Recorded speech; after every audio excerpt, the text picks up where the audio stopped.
A ver, Sergio. Doctor, una consulta. ¿Y si el paciente refiere mayor número de posiciones, pero que conserva la consistencia, Ya. podríamos denominarlo igual o...? Esa es una buena pregunta.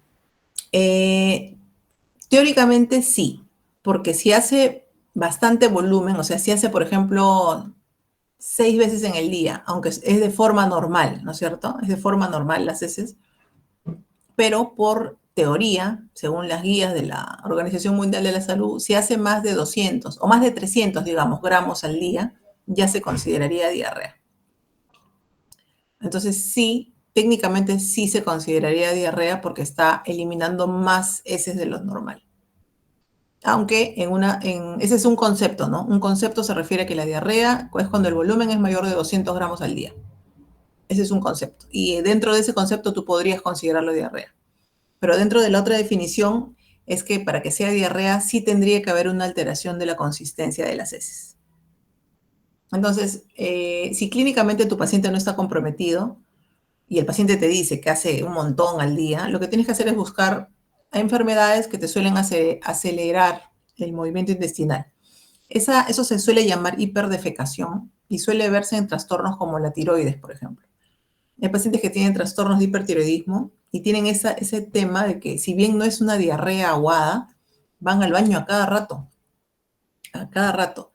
Y es poco probable también que esa hiperdefecación les cause deshidratación. Ya, pero eso es interesante, porque eso es algo que algún paciente les va a decir alguna vez, ¿no? Doctora, yo voy 10 veces al baño, pero hace normal. Entonces, bueno, yo creo que en la práctica no lo vamos a considerar diarrea, ¿no? Porque no aplica, no es un paciente que no se va a deshidratar. Muy bien, buena pregunta, Sergio.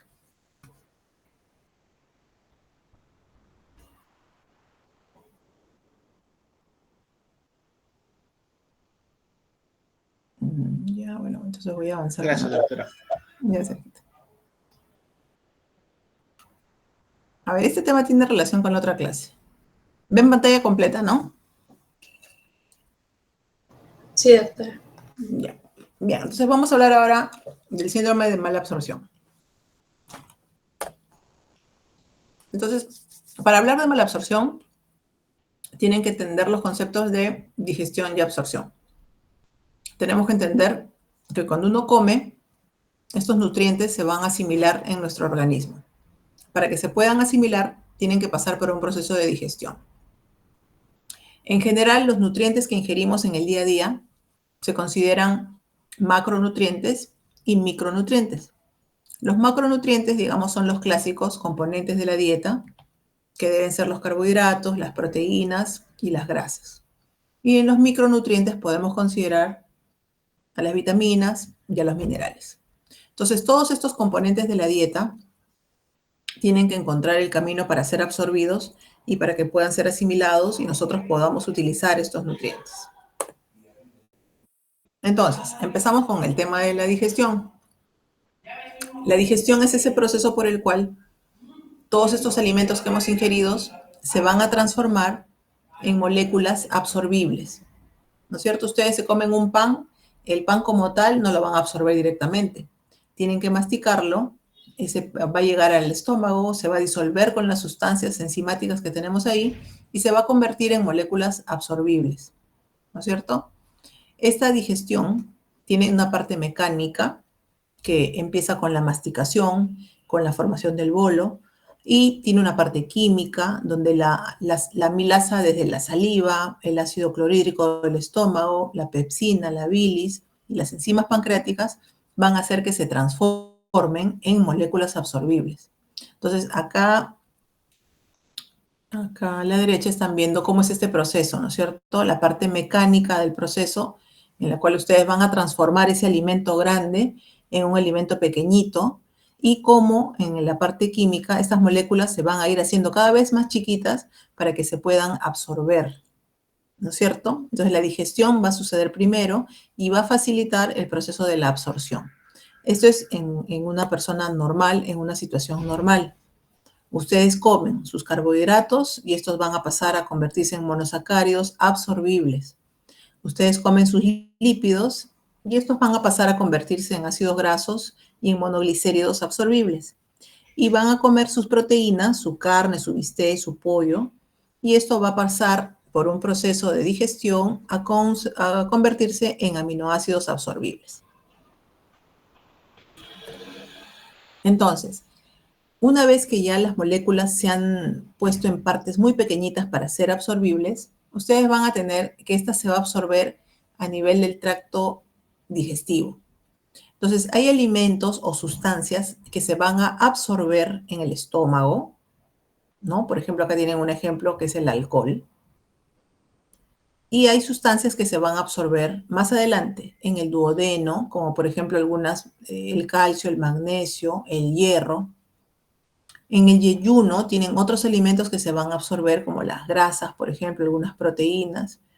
En el ilion, por ejemplo, va a haber una absorción de sales biliares, de la vitamina B12.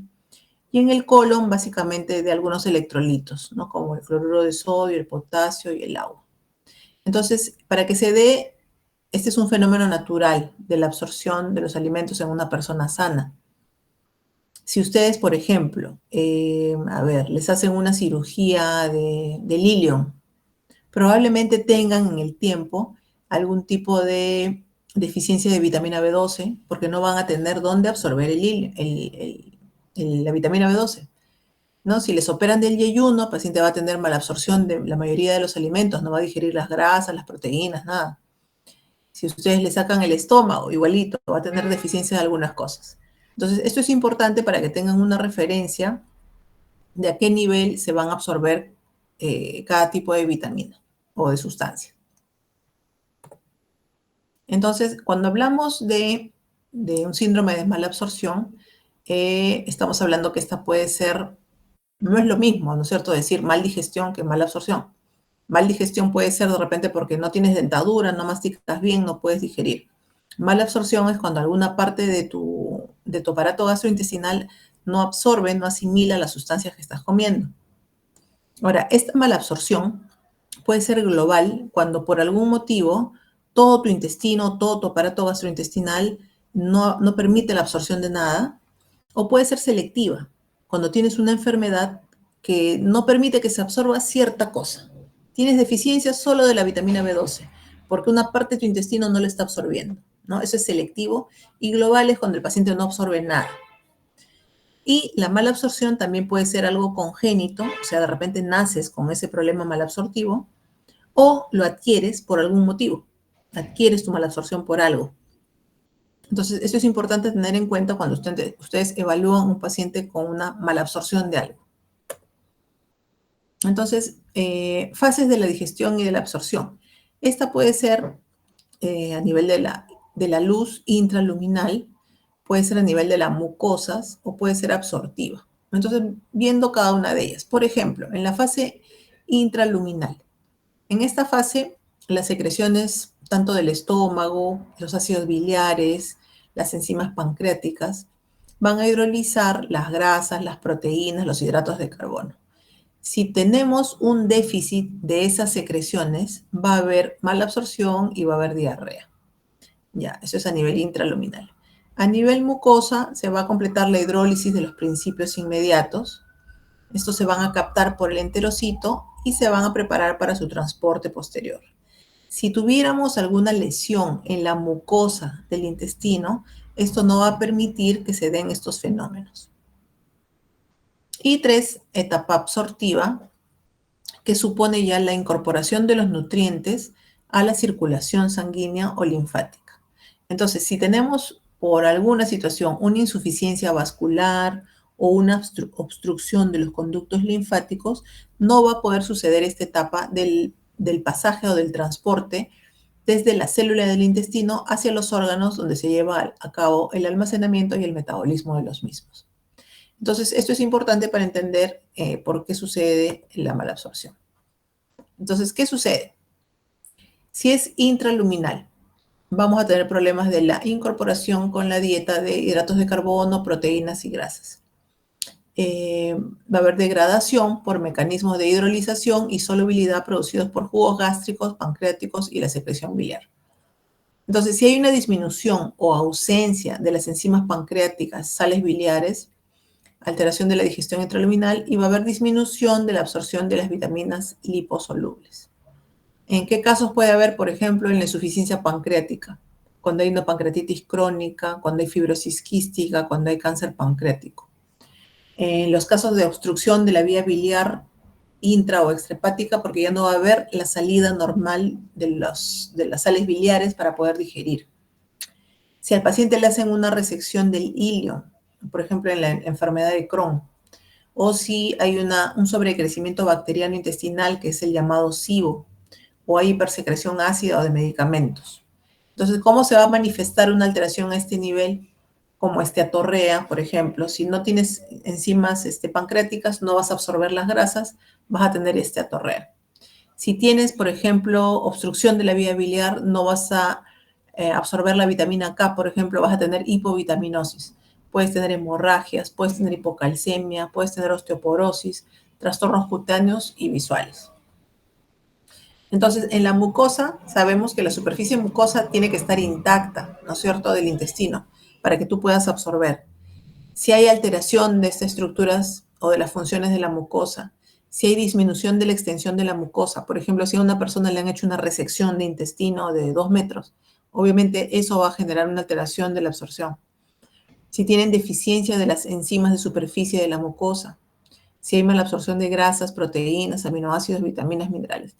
¿En qué casos? Por ejemplo, en la enfermedad celíaca, en el espluro tropical, en las enteritis causadas por radiación, pacientes con deficiencias, con A, gamma-globulinemia, A, beta-lipoproteinemia, en grandes resecciones intestinales, el llamado síndrome del intestino corto. ¿Qué va a tener el paciente? También va a tener diarrea, va a tener esteatorrea, puede tener mucha distensión abdominal, puede tener flatulencias.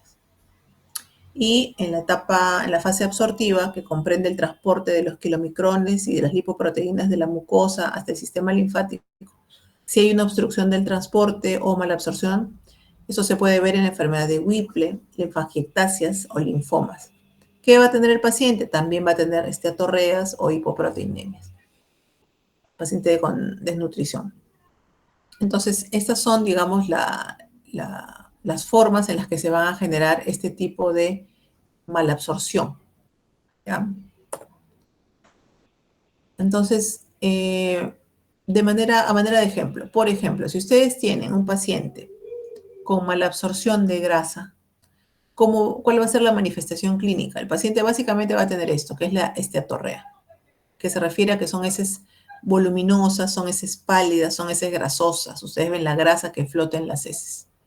Entonces, ¿qué van a encontrar? Que hay un exceso de grasa en las heces. Eso les puede salir en la prueba coprológico funcional de las heces, positivo para pérdida de grasas. Si el paciente no está absorbiendo proteínas, ¿qué va a pasar? Va a tener hipoalbuminemia probablemente y esto va a generar edema, sarcopenia, que es pérdida de masa muscular. Pueden haber alteraciones de la menstruación, por ejemplo, en las mujeres.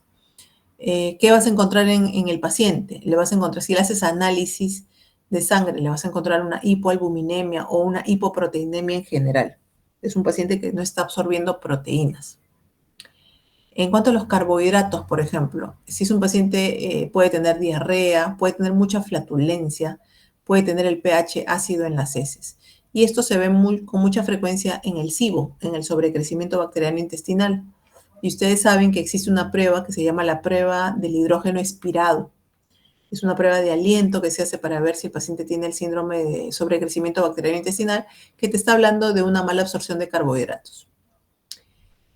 La vitamina B12 también es un hallazgo frecuente, se suele ver en personas adultas mayores, en personas que han tenido una resección intestinal, en pacientes que han sido operados del estómago. ¿Y cómo se va a presentar? Puede ser como astenia, cansancio, ganas de no hacer nada. Pueden haber algunos síntomas neurológicos, parestesias, pérdida de equilibrio. ¿Y esto cómo se va a manifestar? La deficiencia de la vitamina B12 generalmente como una anemia macrocítica. Tiene la ventaja la vitamina B12 que ustedes lo pueden analizar, pueden hacer dosaje de vitamina B12 en sangre y pueden determinar si el paciente está con deficiencia de la B12. El ácido fólico igual, es una vitamina B que también va a generarte astenia, te va a producir anemia, puedes dosarlo también, el dosaje del ácido fólico lo puedes hacer. El hierro también, puedes tener zonas de malabsorción de hierro, puedes tener glositis o pagofagia y se va a manifestar como una anemia microcítica con deficiencia de hierro, ferritina.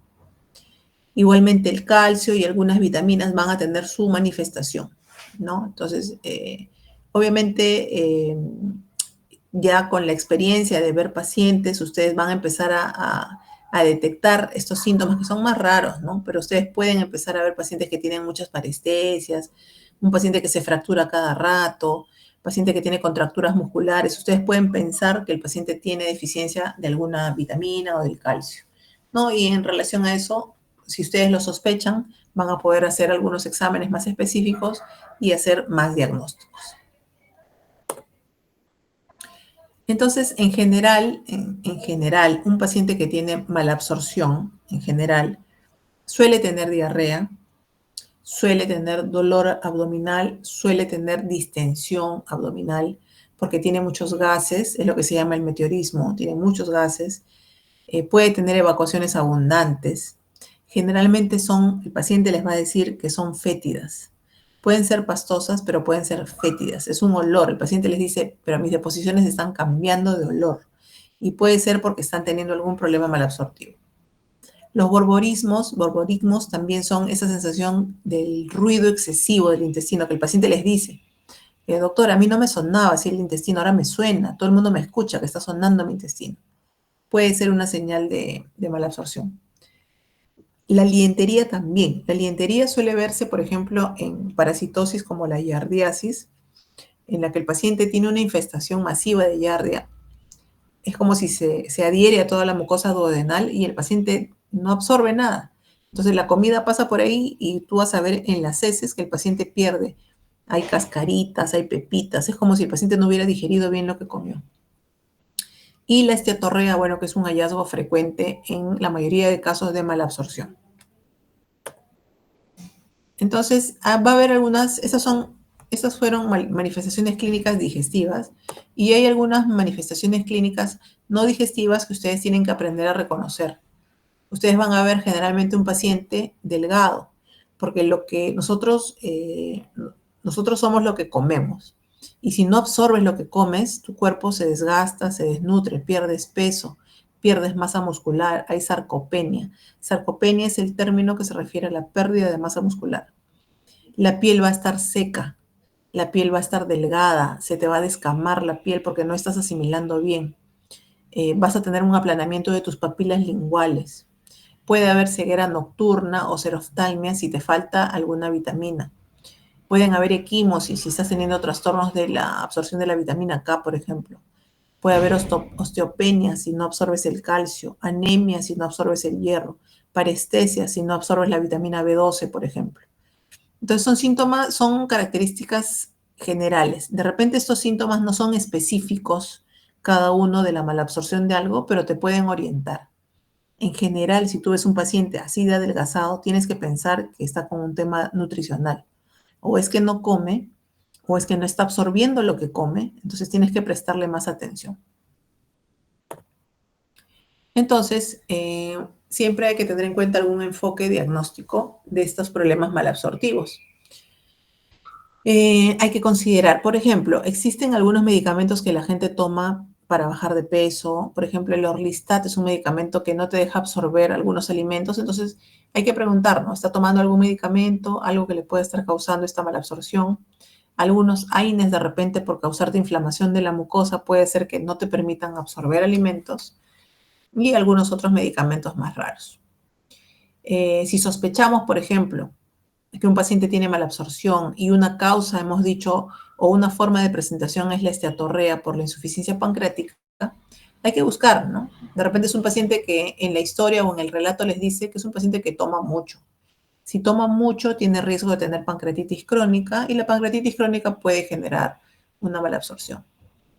Ver si tiene esteatorrea, obviamente si hay dolor abdominal crónico, si tiene un antecedente de fibrosis quística, por ejemplo, o si es un paciente que ha tenido varios episodios de pancreatitis. La pancreatitis a repetición te puede dañar a la larga el páncreas. Entonces, ¿cómo podríamos dosar? Bueno, esto ya más adelante ustedes lo van a aprender. Pueden hacer algunos análisis como la elastasa fecal o la cuantificación de grasa en heces o hacer algunos exámenes como una ecoendoscopía. Eso lo van a ver más en medicina. Si hay, por ejemplo, sospecha de sobrecrecimiento bacteriano o SIBO, es sencillo. Ustedes pueden hacer una prueba de aliento y diagnosticarlo. Si hay sospecha de alguna enteropatía, si hay celiaquía, si hay enfermedad inflamatoria intestinal, si en las deposiciones se están eliminando algún producto patológico, ¿no? Entonces buscar. ¿Qué se puede hacer cuando sospechas de una malabsorción mucosa intestinal? Pues una biopsia de repente intestinal, algunas imágenes para ver las características de la mucosa, o una colonoscopía o una cápsula endoscópica. Si sospechas de intestino corto, bueno, pues tenés que preguntarle, ¿no? Señor, ¿usted ha sido operado? ¿Alguna vez le han sacado algo? ¿Le dijeron si tuvo algo? Y a veces el paciente ni siquiera recuerda, pero tienen que examinarlo, le ven una cicatriz en el abdomen y le preguntan, ¿qué le pasó acá? Ah, cuando tenía 15 años me operaron. Ah, de repente le sacaron una porción intestinal y el paciente no lo sabe. Entonces siempre lo más importante va a ser que ustedes indaguen, ¿no? Si están sospechando de una mala absorción, indaguen. No hay un síntoma típico de cada cosa, pero les puede servir. Entonces, ¿qué tienen que hacer si ustedes encuentran un paciente con mala absorción? Obviamente, si logran determinar qué cosa es lo que le está causando, pues tratarlo, ¿no? Si es una enfermedad del páncreas, tratarla, o si no hay un tratamiento, darle sintomáticos, ¿no? Los sintomáticos se dice cuando le das un medicamento para calmarle el malestar. Por ejemplo, si está con deficiencia de la vitamina B12 y ustedes no llegan a determinar por qué tiene deficiencia de vitamina B12, pues solo les queda ponerle la vitamina B12. Y esto es bien frecuente. La deficiencia de la vitamina B12 probablemente sea una de las malabsorciones más conocidas. Se suele presentar en adultos mayores que empiezan a tener esa sensación de que no sienten el sabor de la comida, tienen parestesias, tienen astenia. Entonces ustedes deben sospechar siempre. Y ustedes hacen un dosaje de la vitamina B12 y con mucha frecuencia van a encontrar pacientes con deficiencia. ¿Cuál será el paso siguiente? Hacer una endoscopía para ver si todo está bien en el estómago, si no tienen una gastritis atrófica que no produzca el factor intrínseco. O de repente hacer una colonoscopía más ileoscopía para ver si el ilion está bien, que es la zona donde se absorbe la vitamina B12. Y a veces no encuentran nada. Entonces, ¿qué hacen? Le empiezan a poner vitamina B12 al paciente y se la pueden poner por periodos de 3 meses, hacen una pausa, le vuelven a poner, ¿no? Porque es un paciente que probablemente siempre va a repetir la deficiencia de la B12. Esa es una de las más comunes, ¿no?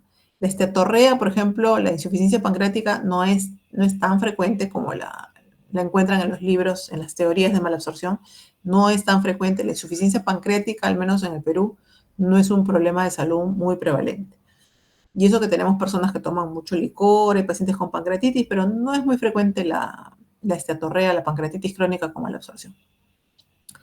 Y luego, bueno, obviamente el tratamiento sustitutivo de los déficits nutricionales. Si ustedes encuentran lo que está deficiente, pues deben reponerlo. Si hay deficiencia de vitamina K, ponerla. Si hay deficiencia de vitamina B12, ponerla. Si hay deficiencia de hierro, administrarle el hierro, aunque no hayan encontrado la causa. Entonces, bueno, en realidad, pues el objetivo de la clase es que ustedes tengan una noción de lo que es la malabsorción, no que aprendan el tratamiento. El tratamiento no es parte todavía de este curso para ustedes, pero es bueno que ya vayan teniendo una idea de qué hacer en cada caso. Bien. ¿Cómo están? ¿Están despiertos todavía? A ver, Eileen, ¿estás despierta? ¿Estás ahí? Sí, doctora. Ya. A ver, son las 9. ¿Quieren hacer la tercera? Sí, De una vez. Ya, la tercera es más cortita. Voy a tomar agüita.